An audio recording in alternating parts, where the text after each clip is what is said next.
was the time I pulled Pac out of the party and I said, yo, they got 2 more hits on you. They already had 2 in Oakland. Now they got 2 in LA. 4 people are paid to kill you. Take it easy. Take my key. Live in my condo while I'm on tour. Watch the Jeffersons. Relax. You know what Pac told me? He said, you finished? You don't get it, do you? I don't give a fuck.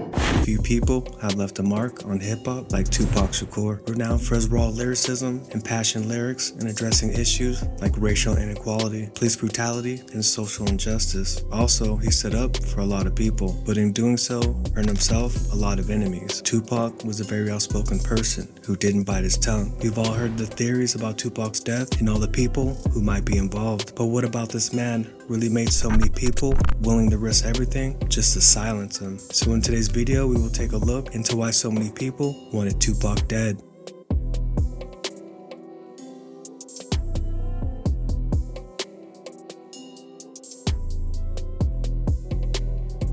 Tupac's mother, Afeni Shakur, was a Black Panther and was imprisoned while she was pregnant with Tupac. On April 2nd, 1969, her and her 12 other co-defendants were arrested and indicted on charges of attempted murder, arson, and bombing. She made headlines in the famous trial of the Panther 21. Afeni Shakur acted as her own attorney, and in May 1971, they were acquitted of all charges, thus winning a triumphant victory, freeing herself and her fellow co-defendants. But a lot of other members of the Black Panthers weren't as lucky. See, the FBI waged war on groups like the Black Panthers by killing and imprisoning a large number of their members. Viewed as a threat to society, they infiltrated their group with informants and had them under constant surveillance. This would be the precursor that would shape and mold Tupac into who he would become. In 1991, Tupac would make headlines when he was assaulted by a police officer in Oakland for jaywalking across the street. Tupac would sue the Oakland Police Department for false arrest and imprisonment. The suit was settled for $42,000. On October 31st, 1993, Tupac and the police would make headlines yet again when he tried to stop 2 white off-duty police officers from harassing a black driver in Atlanta. But when one of them pulled a gun,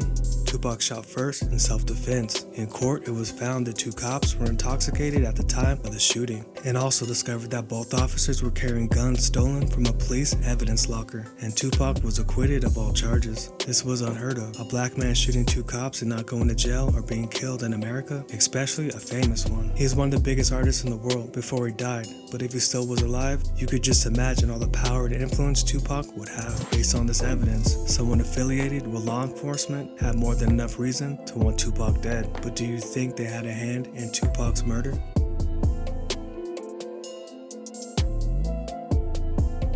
Diddy and Tupac were well-known enemies prior to the months leading up to Tupac's death. Tupac wasn't shy about expressing his disdain for Diddy or anyone else affiliated with Bad Boy Records for that matter. During Tupac's incarceration, he heard rumors that Diddy and Biggie had a hand in the 1994 Quad City shooting. These accusations sowed the seeds of mistrust between the 2 artists. Upon Tupac's release from prison, he signed with Suge Knight, which further complicated the situation because Suge Knight and Diddy had been enemies after Suge Knight's friend Jake Robles was killed on September 23rd of 1995 outside of an Atlanta nightclub by one of Diddy's associates by the name of Anthony Wolf Jones. In 1995, Tupac releases Hit 'Em Up, and this classic diss track where he throws lyrical jabs at Diddy and Biggie, which only adds fuel to the fire. According to Greg Kading, in a People magazine interview, Puffy was under the impression that Suge Knight was trying to have him killed, because Suge Knight believed that Puff had something to do with the murder of one of his close friends. Combs was in a precarious situation.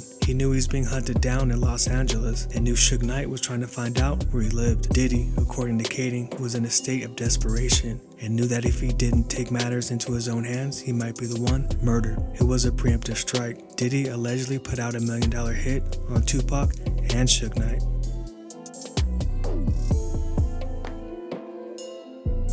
It was said they don't call it Death Row Records for nothing. Tupac was reportedly leaving Death Row, and his last album, Don Illuminati, The 7-Day Theory, will be the last album he had to do for the label. He was going to start his own label called Machiavelli Records. With Tupac gone, Suge Knight couldn't profit off of him. but if they killed him, they stood to make a whole lot of cash. Death Row possessed all Tupac's unreleased songs, and they would make millions. Also, get rid of the competition from Tupac's new record label. With all these reasons why Suge Knight might want Tupac dead, there were also a lot of things that just don't add up about the night Tupac was shot. Like for instance, Death Row Records did not cooperate with the police investigation at all. Suge Knight was the main one to spread the rumor that Tupac was still alive. Was this for personal gain or to distract people from his alleged involvement? In the casino after the Tyson fight, surveillance footage captures Tupac punching Orlando Anderson. But why would they send an artist to handle a situation like that when Suge Knight had security present who could have easily handled the situation without putting one of his artists bringing in millions' life in danger? That night of his shooting, it was alleged that Suge Knight told Tupac to take off his vest. Why would Suge Knight want Tupac's vest off?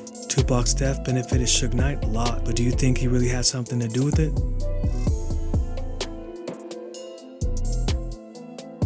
Jimmy Henchman, the man behind Tupac's first murder attempt, an infamous figure in the entertainment industry. This man was allegedly behind the Quad City shooting. Jimmy Henchman is an entertainment executive and a convicted drug trafficker who is currently serving a life sentence. He also ran an entertainment company where he managed several artists like Little Sean and Pros from the Fugees. Friends of Tupac at the time, Mike Tyson and Biggie, reportedly warned him about Jimmy Henchman, basically saying, "This is not the type of guy you want to be around." He then tried to get Tupac to sign to his entertainment company so he could then become his manager, but Tupac refused his request. This apparently rubbed him the wrong way, and in an interview Tupac insulted him further by calling him a hanger-on. Seeking revenge, Henchman hired a guy named Dexter Isaac to carry out the robbery. In November 1994, Tupac was headed to Quad City Studios to record, where two men ran up on Tupac, shot him 5 times, and robbed him of $45,000 in jewelry. In a Vibe magazine interview, Jimmy Henchman admits to setting this up, stating, "I was just trying to discipline Tupac."